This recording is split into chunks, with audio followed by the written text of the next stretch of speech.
Amani hakulala usiku ule. Alikuwa amelala kitandani, macho yake yakiwa wazi, akitazama dari la nyumba yao ya udongo. Jiwe lile la ajabu alikuwa amelificha chini ya mto, lakini hata bila kuligusa, aliweza kulihisi kama mapigo ya moyo mdogo yakidunda taratibu. Kila mara alipofumba macho, aliona tena ile dunia ya dhahabu, mlezi wa milango na kivuli kikubwa cha giza kilichokuwa kikimeza mwanga. Asubuhi nikiamka, labda litakuwa ndoto, alijiambia. Lakini alfajiri ilipofika na kuku akaanza kuwika, Amani alipochomoa jiwe chini ya mto, lilikuwa bado liking'aa. Ndoto haikuwa ndoto. Shuleni Amani alikuwa tofauti. Hakusikiliza walimu, macho yake yalikuwa yakitazama mbali. Rafiki yake wa karibu, Juma, aligundua mara moja. Leo uko kimya sana, Juma alisema wakati wa mapumziko. Kuna nini? Amani alisita. Alitaka kusema ukweli, lakini alihofia. Badala yake alisema, niliona kitu cha ajabu jana usiku.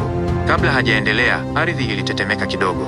Wanafunzi wakasimama kwa mshangao. Tetemeko lilidumu sekunde chache tu, lakini Amani alihisi kitu kingine. Jiwe lilikuwa linapata joto mfukoni mwake. Ghafla, alisikia sauti ile ile nzito aliyosikia msituni. Amani, mlango wa kwanza unafunguka. Uso wake ulipauka. Jioni ile, bila kumwambia mtu yoyote, Amani alirudi msituni. Jua lilipokuwa linazama, kivuli cha mlango wa kale kilionekana kirefu zaidi kuliko kawaida. Lakini safari hii hakukuwa na mlango mmoja tu, kulikuwa na milango mitatu. Mmoja ulikuwa wa chuma kama ule wa kwanza, wa pili ulikuwa wa mbao nyeusi ukiwa na michoro ya ajabu, wa tatu ulikuwa umevunjika ukitoa moshi mweusi. Mlezi wa milango alitokea polepole, kana kwamba alitengenezwa na mwanga. Umefika haraka kuliko nilivyotarajia, alisema. Hiyo milango ni nini? Amani aliuliza kwa sauti ya hofu. Kila mlango una dunia yake, mlezi alijibu. Lakini mmoja umeharibiwa na giza. Ukifunguliwa kikamilifu, giza litaingia kwenye dunia yako.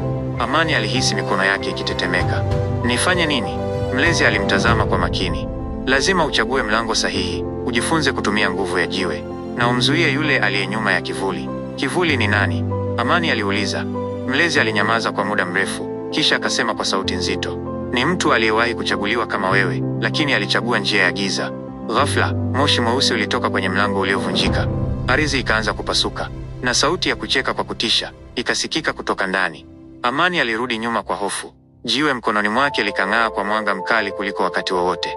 Mlezi akapaza sauti. Sasa ndipo mtihani wako wa kwanza unaanza. Mlango wa chuma ukaanza kufunguka polepole, na mlango wa mbao ukaanza kutoa mwanga wa damu. Amani alilazimika kufanya uamuzi, lakini hakuwa na uhakika kama alikuwa tayari.